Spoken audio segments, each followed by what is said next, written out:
The Devoted Friend by Oscar Wilde, adapted by Marek Witt. One morning, the old rat put his head out of his hole. Little ducks were swimming in the pond, and their mother was trying to teach them to stand on their heads in the water. The little ducks did not pay any attention to her. "They're such bad children," the rat said. "They deserve to be drowned." "Nothing of the kind," the duck answered. "They are still little, and parents must be patient." "Oh, I don't know anything about the feelings of parents," said the rat. "I'm not a family man. I've never been married, and I don't ever want to be. Love is fine, but friendship is much better. I know nothing in this world that is higher than devoted friendship." "And what should a devoted friend do?" asked a small green bird sitting in a willow tree, who overheard the conversation. "Yes, I want to know it too," said the duck. "What a silly question," said the rat. "I would expect a devoted friend to be devoted to me, of course." "And what would you do in return?" asked the bird. "I do not understand you," answered the rat. "I will tell you a story to explain it," said the bird. "Is the story about me?" asked the rat. "If it is, I will listen to it. I like fiction very much." And the bird told the story of the devoted friend. Once upon a time, there was an honest little man named Hans. He was very kind and good-humored. He lived alone in a very small cottage, and every day he worked in his garden. It was the most beautiful garden in all the countryside, full of sweet flowers of all kinds. There were always beautiful things to look at, and pleasant odors to smell. Little Hans had many friends, but the most devoted friend was the rich miller.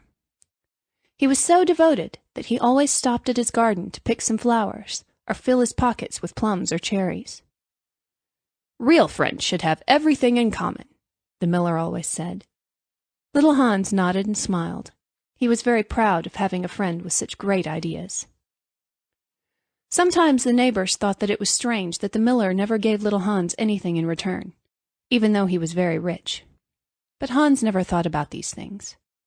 What he enjoyed most was listening to all the wonderful things the miller said about unselfishness and friendship. So little Hans worked in his garden. In spring, summer, and autumn he was happy. In winter he had no flowers or fruit to bring to the market, and he was cold, hungry, and lonely. The miller never went to see him in the winter. "When people are in trouble, they should be left alone," the miller said to his wife. "They shouldn't be bothered by visitors. That is what I think about friendship, and I am sure that I am right. I will wait until spring, and then I will visit him. In spring he will be able to give me a large basket of primroses, and that will make him very happy." "You are very thoughtful about others," answered his wife. "It is nice to listen to the things you say about friendship. I am sure the priest himself could not say such beautiful things." "But could we not invite little Hans to our house?" asked the miller's youngest son. "If he's in trouble, I could give him half my supper, and show him my white rabbits." "You are a very silly boy. Don't you learn anything at school? If little Hans came here and saw our warm fire and our food and our wine, he would get envious, and envy is a terrible thing. And if he came to our house, he might ask me for a bag of flour. Friendship is one thing, but flour is another." His son felt very ashamed and started to cry. As soon as the winter was over and the primroses started to open, the miller said to his wife that he would go and see little Hans. "Oh, you have such a good heart," cried his wife. "You always think of others. Don't forget to take the big basket for the flowers." So the miller went down the hill with the basket on his arm. "Good morning, little Hans," said the miller. "Good morning," said Hans, smiling from ear to ear. "How have you been all winter?" said the miller. "It's very nice of you to ask," cried Hans. "The winter was really hard for me, but now the spring has come, and I am very happy. All my flowers are doing well." "We often talked about you during the winter, Hans," said the miller. "That was kind of you," said Hans. "I was afraid that you had forgotten me." "Hans, I am surprised by what you say," said the miller. "Friendship never forgets. That is the wonderful thing about it. By the way, your primroses are looking very lovely." "Yes, they are very lovely," said Hans. "It's very lucky for me that I have so many. I'm going to bring them to the market and sell them. Then I will buy back my wheelbarrow with the money." "Your wheelbarrow? Don't tell me that you have sold it. It is a very stupid thing to do." "Well, I had to sell it," Hans answered. "The winter was a very bad time for me, and I had no money. I couldn't even buy bread. So I sold my silver buttons, my pipe, and even my wheelbarrow. But now I'm going to buy it all back again." "Hans," said the miller, "I will give you my wheelbarrow. It is not in a very good condition. One side is gone, and there is something wrong with the wheel, but I will give it to you because I am very generous. People will say that I am very foolish, but I am different.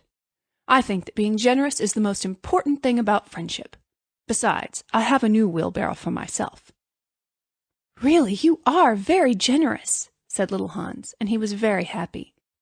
"I can repair it because I have a plank of wood in the house." "A plank of wood?" said the miller. "That's just what I need for the roof of my barn. There is a very large hole in it. I am very lucky that you said it.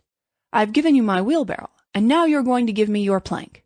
Of course, a wheelbarrow costs much more than a plank of wood, but true friendship never notices things like that. Give me the plank, and I will mend the roof of my barn today." "Certainly," cried little Hans, and brought the plank out of his house. "It's not a very big plank," said the miller when he looked at it. "I'm afraid that after I have mended the roof there will be nothing left for mending the wheelbarrow. But it is not my fault, and because I have given you my wheelbarrow, I am sure you would like to give me some flowers in return. Here is the basket, and make it full." "Full?" asked little Hans sadly. It was a very big basket, and he wanted to sell the flowers and buy back his silver buttons. "Well, I have given you my wheelbarrow," said the miller. "A few flowers is not so much to ask in return. I thought that there is no selfishness in true friendship, but maybe I was wrong."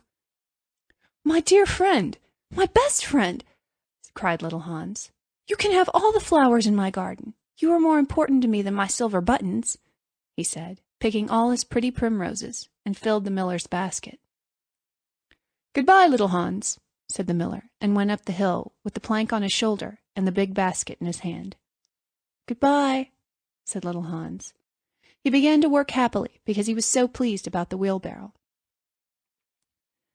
The next day he was working again when he heard the miller's voice calling to him from the road. He ran to the wall and saw the miller with a large bag of flour on his back. "Dear little Hans," said the miller, "could you carry this bag of flour for me to the market?" "Oh, I'm so sorry," said Hans, "but I really am very busy today." "Well, I think it is very unfriendly of you," said the miller. "After all, I have given you my wheelbarrow." "Oh, don't say that," cried little Hans. "I never want to be unfriendly," he said, took the bag on his back, and went to the market.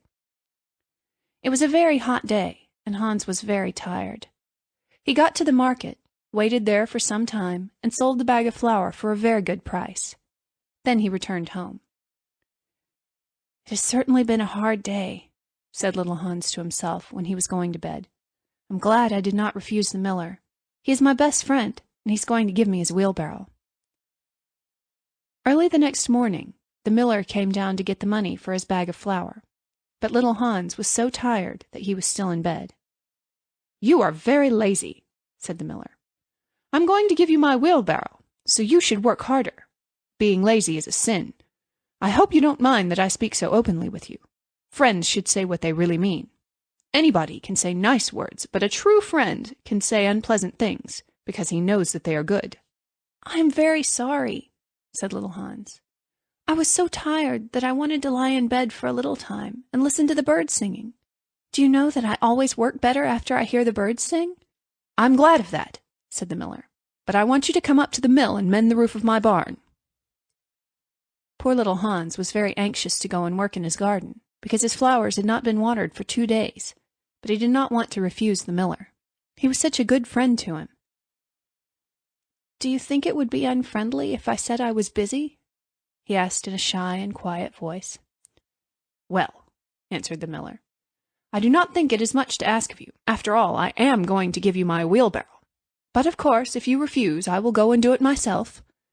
"Oh, of course not!" cried little Hans, and he jumped out of bed. He dressed himself and went up to the barn. He worked there all day, and at sunset the miller came to see how he was getting on. "Have you mended the hole in my roof yet, little Hans?" cried the miller happily. "Yes, it is quite mended," answered little Hans, and came down the ladder. "Ah," said the miller, "no work makes you so happy as the work you do for others." "You say such wonderful things," said little Hans. "Do you think I will ever have such nice ideas as you have?" "Of course," answered the miller. "But now go home and rest. I want you to take my sheep to the mountain tomorrow." Poor little Hans was afraid to say anything to this. Early the next day, he went with the sheep to the mountain. It took him the whole day to get there and back. When he returned, he was so tired that he went off to sleep in his chair. He did not wake up till it was daylight. "Today I will have a lovely day in my garden," he said, and went to work. But he was never able to look after his flowers. His friend always came round and gave him some work to do. Hans was sometimes very unhappy, but he always said to himself that the miller was his best friend, and he was going to give him his wheelbarrow. So little Hans worked for the miller, and the miller said all kinds of beautiful things about friendship. Little Hans wrote them down in his notebook and read them every night. One evening, little Hans was sitting by his fireplace when somebody knocked loudly at the door. It was a stormy night, and Hans first thought that it was only the wind. But someone knocked again, even more loudly. "It is just a poor traveler," said little Hans to himself, and he ran to the door. There stood the miller, with a light in one hand and a big stick in the other. "Dear little Hans," cried the miller, "I'm in great trouble. My little boy has fallen off a ladder and hurt himself, and I'm going for the doctor. But he lives so far away, and it is such a bad night that I thought it would be much better if you went instead of me. You know I'm going to give you my wheelbarrow, and it is fair that you should do something for me in return." "Certainly," cried little Hans. "I am happy that you came to me, and I will start off at once. But you must lend me your light, because the night is so dark and I'm afraid I might fall somewhere." "I am very sorry," answered the miller, "but it is my new light. Something could happen to it." "Well, never mind," cried little Hans. He put on a heavy coat and started off. What a terrible storm it was. The night was black and the wind was very strong. After about 3 hours, he arrived at the doctor's house and knocked at the door. "Who's there?" cried the doctor. "Little Hans, doctor." "What do you want, little Hans?" "The miller's son has fallen from a ladder and has hurt himself, and the miller wants you to come at once." "All right," said the doctor. He ordered his horse, his big boots, and his light, and came downstairs. He rode off towards the miller's house, and little Hans ran behind him. But the storm was getting worse and worse, and the rain fell heavily. Little Hans could not see where he was going. At last he lost his way and came to the moor. It was a very dangerous place, because it was full of deep holes. Poor little Hans fell into a hole and drowned. His body was found the next day and brought back to the cottage. Everybody went to little Hans's funeral, because he was so popular. "Because I was his best friend," said the miller, "I should have the best place." So he walked to the front of the people in a long black cloak. "Little Hans is certainly a great loss to everyone," said the blacksmith when the funeral was over, and they were all sitting comfortably in the inn, drinking wine and eating sweet cakes. "A great loss to me," answered the miller. "I had given him my wheelbarrow, and now I really don't know what to do with it. It's in such bad condition that I could not get anything for it if I sold it. I will certainly never give away anything again. That's what I get for being too generous." "Well?" said the rat after a long pause. "Well, that is the end," said the little bird. "But what happened to the miller?" asked the rat. "Oh, I really don't know," replied the bird, "and I am sure that I don't care." "I see that you have no sympathy," said the rat. "I'm afraid you don't understand the moral of the story," said the bird. "The what?" screamed the rat. "The moral." "Do you mean to say the story has a moral?" "Certainly," said the bird. The rat went back into his hole angrily. "And how do you like the rat?" asked the duck, who came up a few minutes later. "I'm afraid that I have made him angry," answered the bird. "In fact, I told him a story with a moral." "Ah, that is always a very dangerous thing to do," said the duck. and I completely agree with her.